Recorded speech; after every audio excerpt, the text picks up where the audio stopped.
이제 우리 로마서 12장 1절에서 21절 12장 전체를 한번 살펴보도록 하겠습니다. 예, 읽기 전에 우리 한번 이 전체를 한번 좀 조망하면서 보려고 합니다. 자, 이제 12장은 11장까지 1장부터 11장까지 기독교 교리를 아주 얘기를 했어요. 이제 12장부터는 그러면 어떻게 살아야 되느냐, 이제 그렇게 기록된 내용이 12장부터 이제 진술돼요. 그래, 그러므로라고 하면서 이제 그러므로 우리는 신자들은 어떻게 살아야 되는가 하면서 그리스도인들의 삶의 어떤 그 좌표들을 이야기를 하고 있어요. 자, 그러므로 앞에 모든 교훈, 그 지성적으로 우리의 지식이 중요하죠. 지성적으로 받아서 권면하고 또 그 다음에 하나님의 자비하심으로 너희에게 권한다. 이렇게 살아라라고 이제 권하는 거예요.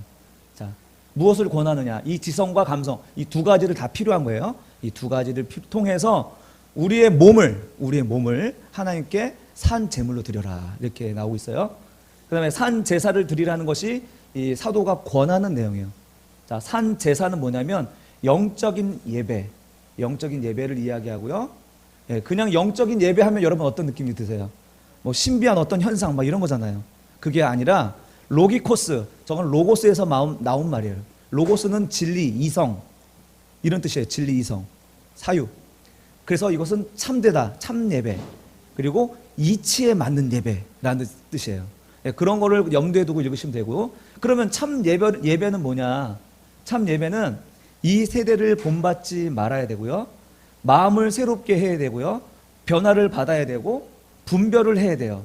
그래갖고 하나님의 선하심을 분별하고, 하나님의 기뻐하심을 분별하고, 하나님의 온전한 뜻이 무엇인지 분별하는 삶, 이게 참 예배라는 거예요. 여기서 드리는 예배가 아니라, 이거 예배도 예배죠. 이것도 예배지만 우리의 삶이 진짜 예배라는, 그게 하나님이 받으시는 예배고 참 예배라는 얘기를 하는 거예요. 자, 여기서 중요한 건 뭐냐면 나중에 얘기하겠지만 우리에게 계속 능동적으로 명령하시는 게 있어요. 분별하라. 하나는 세대를 분별하라. 또 하나는 하나님의 뜻을 분별하라. 이게 두 가지거든요. 수동적으로는 우리가 마음을 새롭게 됨으로 그게 가능하다는 거예요. 마음을 새롭게 됨으로 우리는 분별하는 삶을 살 수 있다. 이렇게 이제 얘기하고 있어요. 그 다음에 이제 3절부터 그러면 어떻게 영적 예배의 삶을 살아낼 수 있을까? 3절에부터 뭐라고 하냐면 이게 몸으로 비유하는 거예요. 몸. 우리가 몸을 하나님께 산 제사로 드려라 라고 했잖아요. 그 몸이 뭐예요? 우리의 삶을 얘기하잖아요. 삶. 그리고 삶을 몸에 비유해서 말씀을 하는 거예요. 자, 소극적으로는 몸의 특성과 기능대로, 따라하세요. 은사대로. 예, 각자의 은사대로, 자기가 받은 대로, 자기의 사명대로 그렇게 있으면 돼요. 우리 몸에 비유했잖아요. 우리 수련회 가기 전에 설교 때 말씀드렸잖아요. 우리 몸의 기능. 눈의 기능을 하면 돼요. 눈이 갑자기 빨리 달리고 싶어서 발휘될 수는 없는 거잖아요. 그러니까 자기 은사대로, 이게 소극적으로는 그렇게 해야 된다는 은사대로. 적극적으로는 무엇이냐? 적극적으로는 한번 따라 합시다. 사랑으로. 예, 사랑으로 하라라고 얘기해요. 두 가지가 있습니다. 우리도 건강을 위해서 어떤 일을 합니까?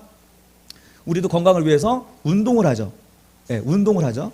또 건강을 위해서 어떻게 합니까? 우리 질병을 막기 위해서 우리의 면역 체계를 강하게 하잖아요. 이 두 가지로 얘기하고 있어요. 자, 10절에서 13절까지의 말씀은요, 건강을 위한 몸의 활동을 이야기하고 있어요. 그것으로 비유해가지고 우리가 산 제사를, 우리가 삶으로 드리는 예배를 어떻게 드릴 수 있느냐 얘기해요. 형제를 사랑하라, 우애하라, 존경하라. 부지런하고 열심을 해서 주를 섬겨라. 그리고 12장, 소망 가운데 즐거워하고 환난 가운데 인내해라. 그것은 항상 기도하라는 얘기예요. 그리고 13절에서는 성도의 쓸 것, 공급, 손 대접을 하라. 이것이 우리의 영적인 삶의 예배를 튼튼하게 해주는 그런 역할을 한다는 거예요. 운동이라고 생각하면 돼요. 운동 안 하면 어떻게 돼요? 예, 약해질 수밖에 없어요. 운동 안 하면 악에 대해서, 죄에 대해서 무방비가 되는 거예요. 운동을 해야 돼요. 이렇게 위와 같이 10절에서 13절까지. 그 다음에 질병에 대한 몸의 반응이 14절에서 21절까지 되어 있어요. 우리 면역이 강하면 질병을 이길 수 있죠. 면역 체계가 뭐냐면 선이에요. 선. 우리 영적인 몸에 면역 체계는 선이라고요. 그 선이 강하면 면역을 질병을 이겨낼 수가 있는 거예요. 11절 박해 받을 때, 박해가 우리에게 질병을 주는 거죠. 예? 우리 몸을 무너뜨리는 거잖아요. 박해 받을 때 어떻게 하라고요? 축복하라. 기쁨과 슬픔을 우리 공동체가 함께 하라. 그리고 마음을 낮추고 지혜 있는 척하지 말라. 예? 잘난 척하지 말라. 그리고 악을 갚지 말고 오히려 선으로 도모해라. 갚아라. 그리고 모든 사람과 더불어, 모든 사람과 웬만하면 더불어 화목하라. 그리고 그럼에도 불구하고 19절 그럼에도 불구하고 원수가 됐다면 하나님께 맡겨라. 예? 그 다음에 이제 20, 21절은 결론적으로 선으로 악을 이겨라. 이 선이 가장 중요한 면역체계라는 거예요. 자, 이게 12장에 나타난 구조예요. 이런 구조를 생각하고 우리 이제 1절부터 21절 한번 읽어볼게요. 자, 먼저 우리 1절부터 2절까지 먼저 읽겠습니다.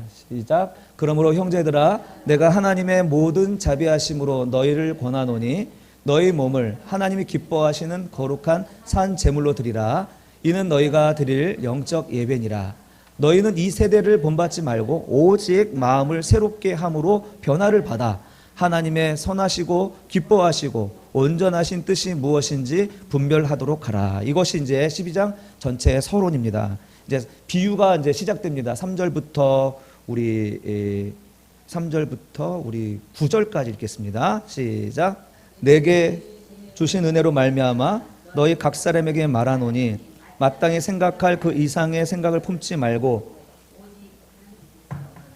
각 사람에게 나누어 주신 믿음의 분량대로 지혜롭게 생각하라. 우리가 한 몸에 많은 지체를 가졌으나 모든 지체가 같은 기능을 가진 것이 아니니 이와 같이 우리 많은 사람이 그리스도 안에서 한 몸이 되어 서로 지체가 되었느니라.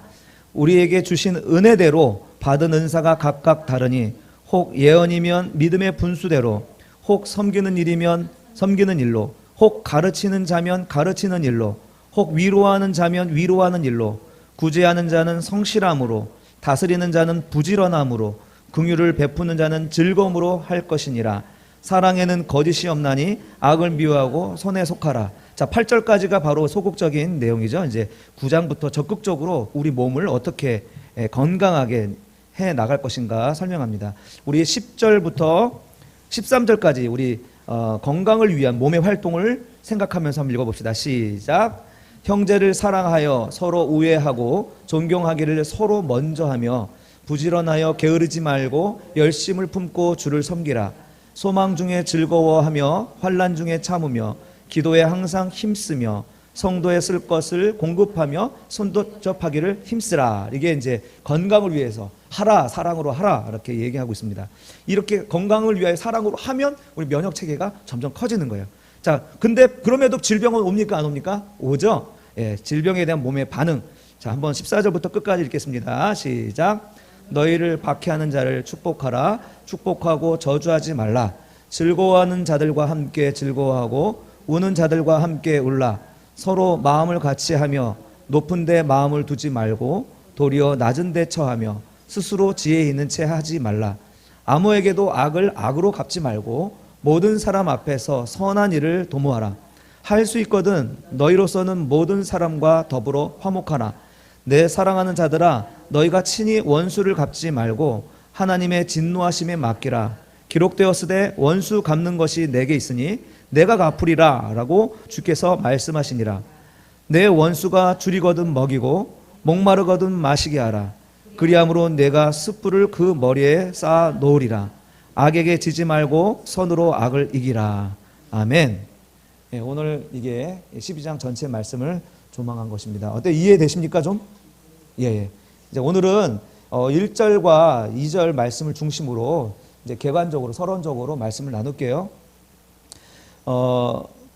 이렇게 전체적으로 살펴보니까 우리가 드리는 예배와 좀 구별되죠. 우리가 막 생각했던 예배와 지금 사도 바울이 이야기하는 예배가 좀 구별되죠. 우리는 어때요? 우리가 생각하는 예배는 굉장히 제의적이고 형식적인 어떤 것이라고 생각을 했어요. 그러나 그것도 분명한 예배이죠. 그러나 성경에서 말하는 참 예배는 바로 사도 바울이 이렇게 정리한 이런 그리스도인의 삶으로 드리는 예배라는 것입니다. 형식은 굉장히 중요해요. 이 형식은 어떤 진리를 보여주기 위한 액티비티 교제예요. 우리 초등학교 학생들, 유치원 학생들 글씨를 가르칠 때 글자 책만 나오는 게 아니라 이것을 써보고 또 그림을 색칠하고 하는 그런 액티비티 교재가 있잖아요. 그런 것을 통하여서 글씨를 가르치고 숫자를 가르치듯이 이 형식은요, 굉장히 중요해요. 교육적인 의미에 있어서 굉장히 중요한 거예요. 그러나 이 형식이 본질이나 내용은 아니라는 거예요. 이해되십니까? 교회라는 우리가 알고 있는 이 예배는 하나의 형식이고 이것은 실체를 이야기하기 위한 하나님의 교육 방식인 거예요. 보여주는 설교. 이것을 통하여서 예배의 형식을 통하여서 예배의 설비나 음향을 통하여서 하나님이 가르쳐 주고자 하는 내용이기 때문에 그것을 통해서 진리에 가까이 나가는 데 도움을 얻는 것이지 이것 자체가 예배는 아니라는 거예요. 그런데 어떻습니까? 이 형식의 의미를 많이 쏟아부음으로써 이제 그것이 보여주는 그 실체에 대한 관심이 점점 적어지고 여기 형식에 몰두하는 거예요. 얼마나 더 은혜스럽게 예배를 구성하느냐, 얼마나 분위기를 잘 만드느냐, 얼마나 정말 은혜로운 분위기로 음향을 시스템 수천만 원 들여서 만들고 말이에요. 은혜로운 분위기를 만들기 위해서. 이렇게 이런 데 관심, 이 형식에 관심을 너무 갖다 보니까 내용과 실체에 관심이 적어지는 거예요. 도무지 한국교회 성도들이 복음에 관심이 없어요. 복음에. 그 진리가 무엇인지 관심이 없어요. 이 분위기 안에서 내가 예배 드렸다, 그것으로 만족한 사람이 있는가 하면 얼마나 정말 분위기 좋은 곳에서 내 마음이 흡족하게, 이게 은혜로 착각하면서 말이죠. 여러분, 로마 카톨릭이 바로 대표적인 예입니다. 형식의 의미를 너무 많이 쏟아부었어요.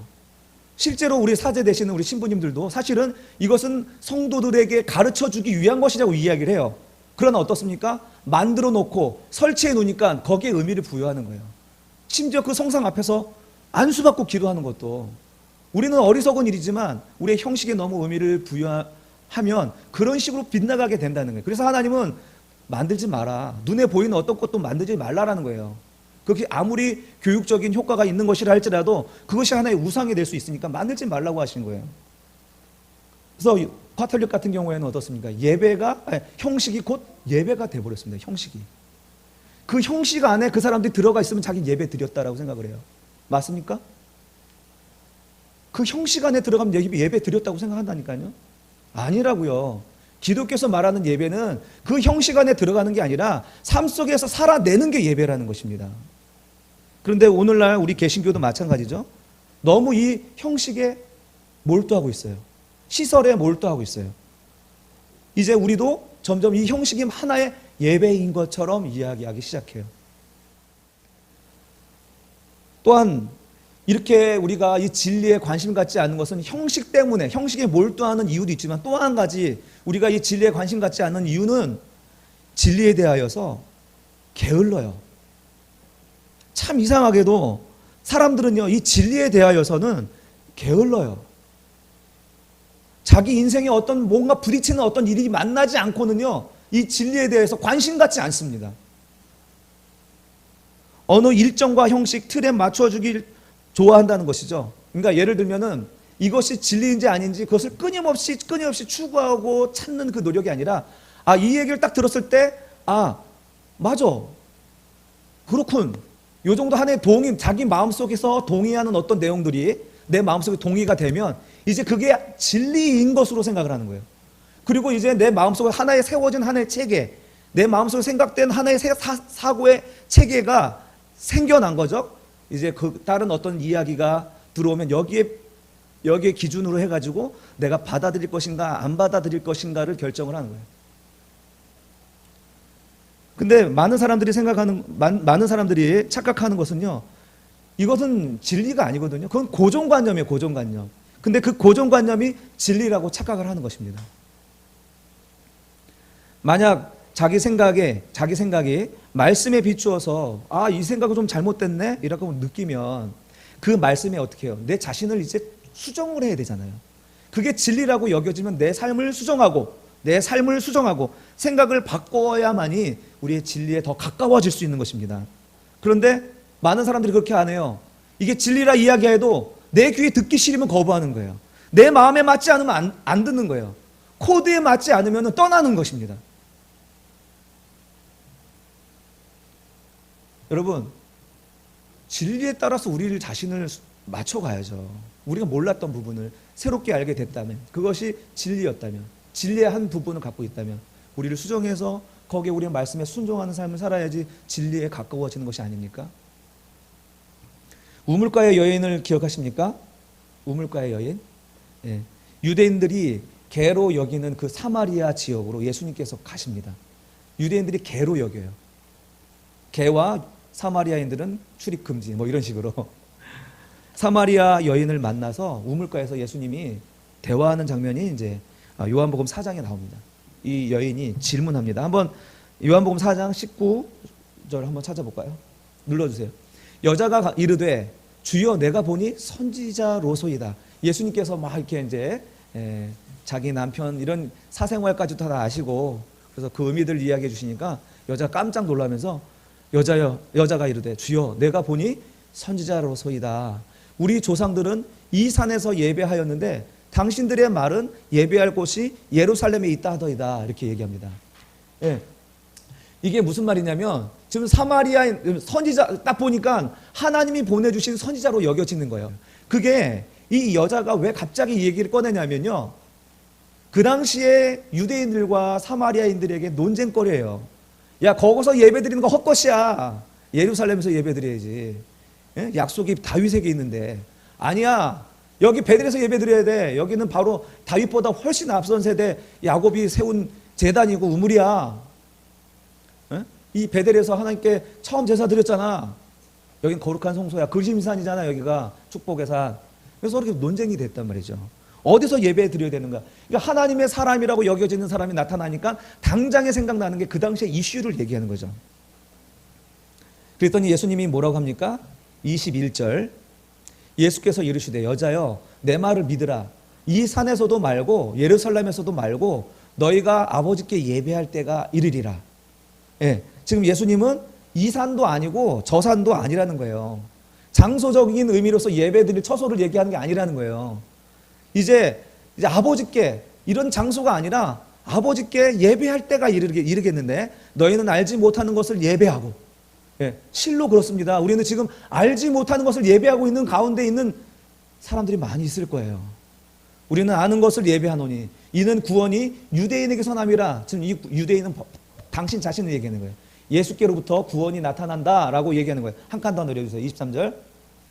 아버지께 참되게, 같이 읽읍시다. 시작. 아버지께 참되게 예배하는 자들은 영과 진리로 예배할 때가 오나니 곧 이때라. 아버지께서는 자기에게 이렇게 예배하는 자들을 찾으시느니라.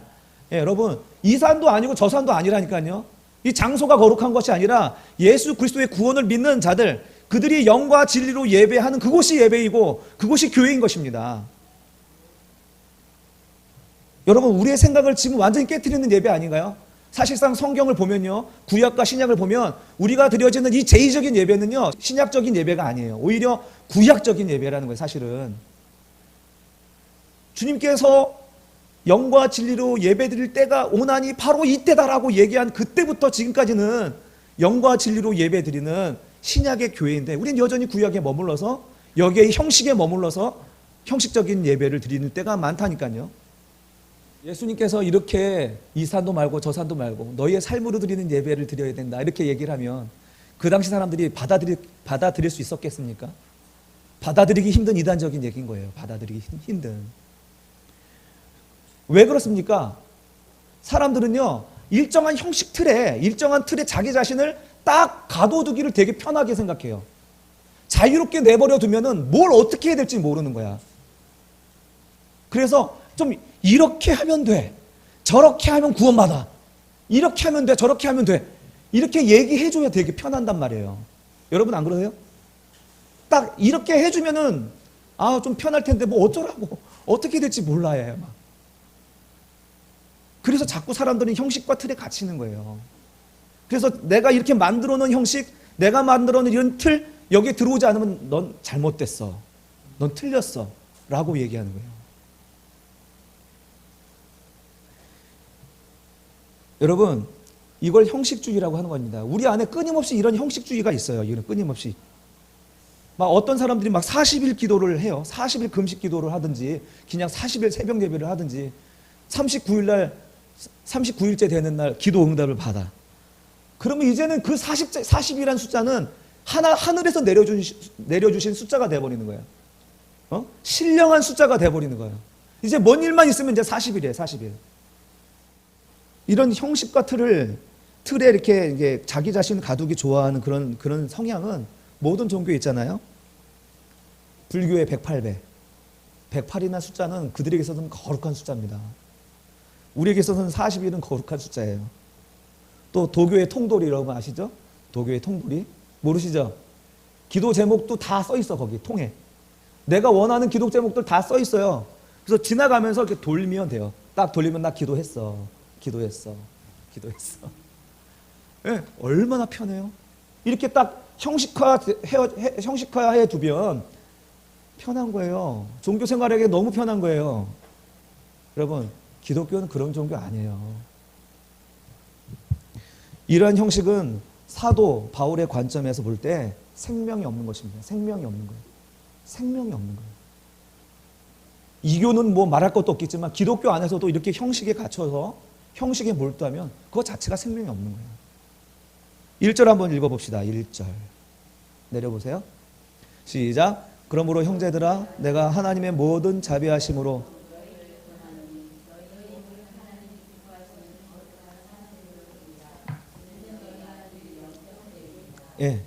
우리가 살아있는 예배를 드려야 되고 참으로 영적인 참된 예배, 이치에 합당한 예배를 우리가 드려야 되는데 사도가 말하는 이 살아있는 것은 무엇입니까?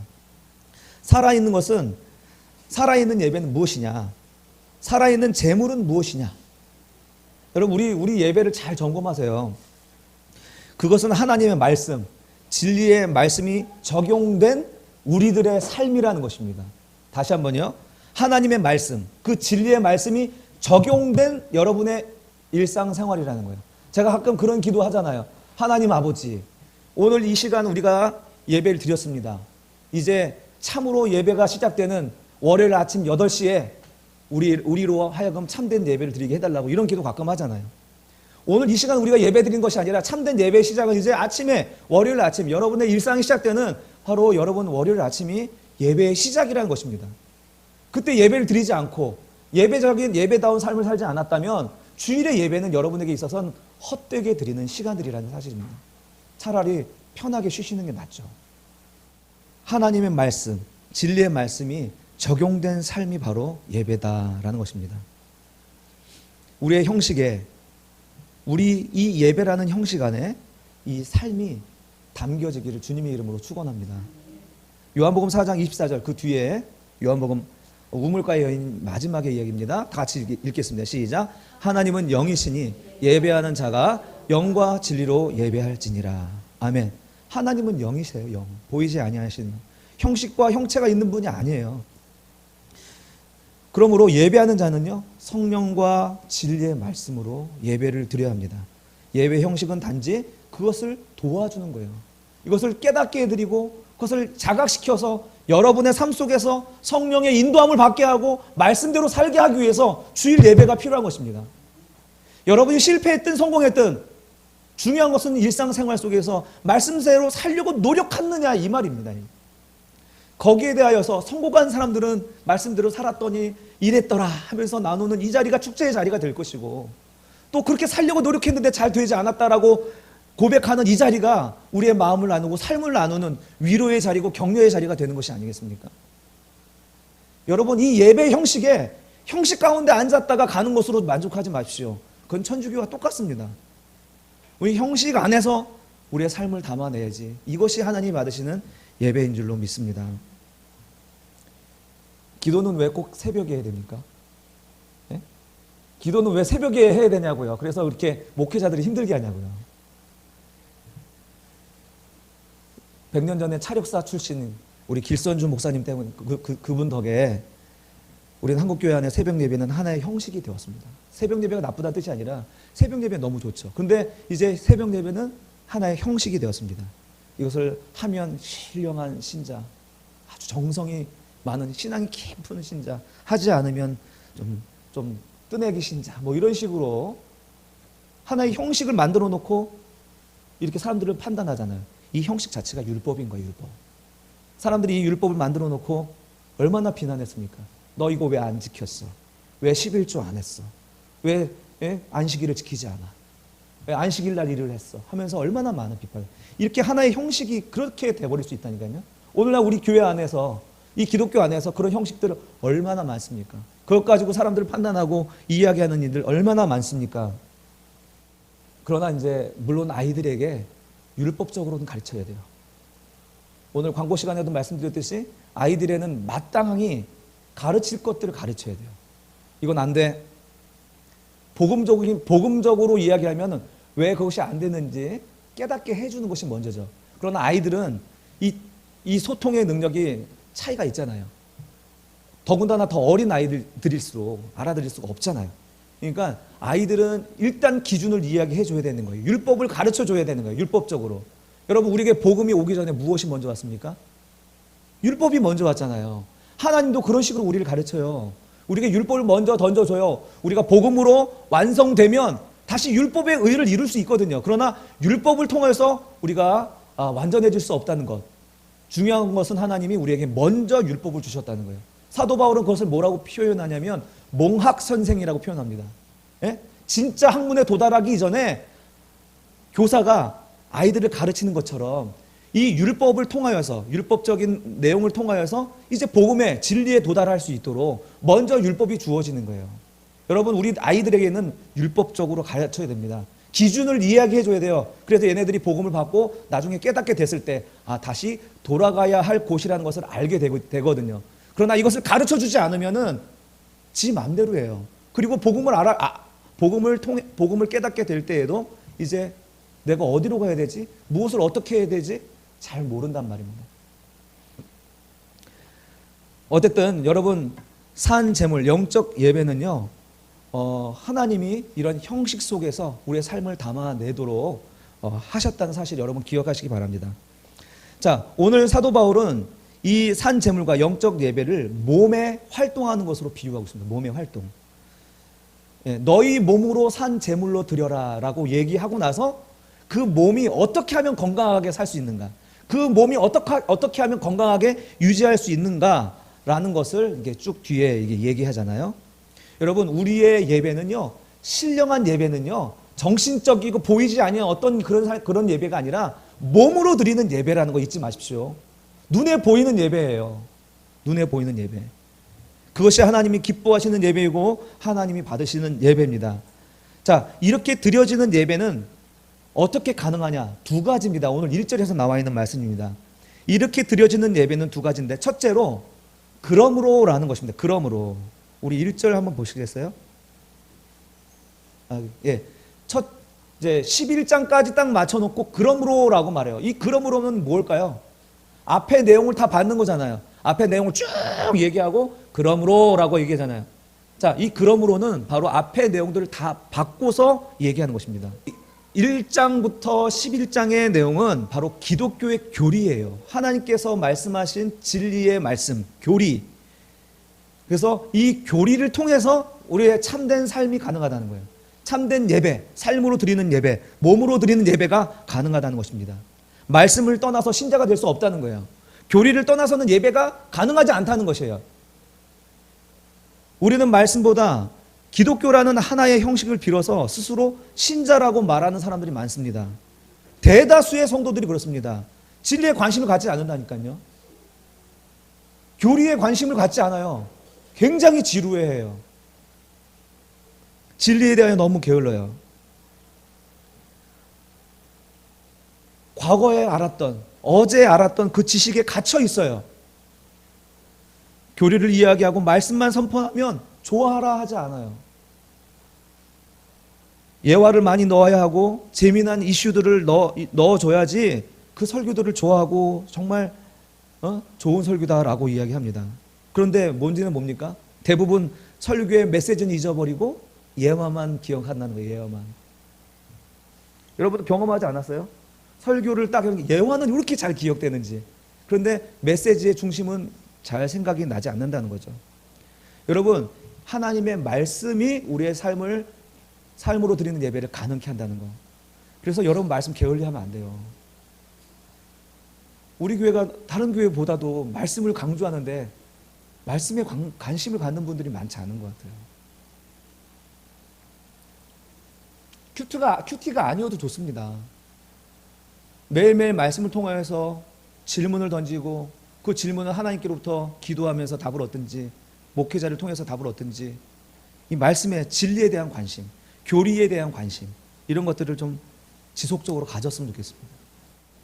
두 번째로 하나님의 모든 자비하심으로만 하나님께 참되게 예배할 수가 있습니다. 예. 하나님의 자비하심, 하나님이 불쌍히 여기심, 그것으로만 예배가 가능하다는 거예요. 매우 중요한 말씀입니다, 여러분. 우리는 우리 자신을 굉장히 높게 평가하는 시대에 살고 있습니다. 여러분 스스로를 너무나도 괜찮은 사람으로 생각을 해서 하나님의 긍휼이 필요 없는 사람으로 여겨지는 삶을 살고 있어요. 얼마나 우리 잘났습니까? 안 그렇습니까? 그래서 누가 어떤 말을 하면 그렇게 심각하게 자존심을 상하고 심각하게 마음이 상하는 거예요. 왜? 내가 어떤 사람인데 이런 얘기를 해. 이런 마음이 우리 저변에 깔려 있기 때문이 아닙니까?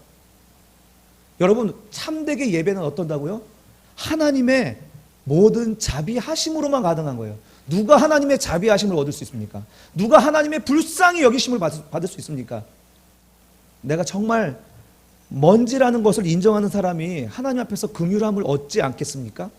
난 아무것도 아니라는 것을 인정하는 사람이 은혜 받는 사람 아닙니까?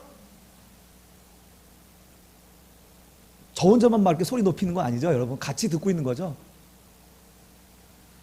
매우 중요한 거예요. 우리가 예배를 드린다고 하면서 우리 마음이 너무 높아요. 우리 마음이 너무 높아요. 스스로 죄인됨이라고 고백 못해요. 내가 죄인이란 걸 인정 못해요.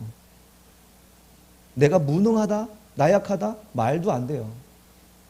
누가 그것을 헤집고 들어와서 지적해내면은 버럭 화를 내는 것이 바로 우리들 아닌가요? 참되게 예배를 드리는 자는요 하나님의 자비하심이 있는 사람이에요. 어떤 사람이 자비하심을 받냐? 시편 103편 13, 15절 같이 읽겠습니다. 시작. 아버지가 자식을 긍휼히 여김같이 여호와께서는 자기를 경외하는 자를 긍휼히 여기시나니 이는 그가 우리의 체질을 아시며 우리가 단지 먼지뿐임을 기억하심이로다. 인생은 그 날이 풀과 같으며 그 영화가 들의 꽃과 같도다. 아멘. 실로 우리가 그렇게 여기고 있습니까? 지금 이 시편의 기자는 하나님께 그렇게 나는 먼지뿐이다. 하나님 그것을 아시고 나는 그걸 인정하는 거예요. 이것이 예배입니다. 내 인생이 들의 풀과 같고 그 영화가 들의 꽃과 같다는 것을 인정하는 그것이 예배의 출발이라는 것입니다, 여러분.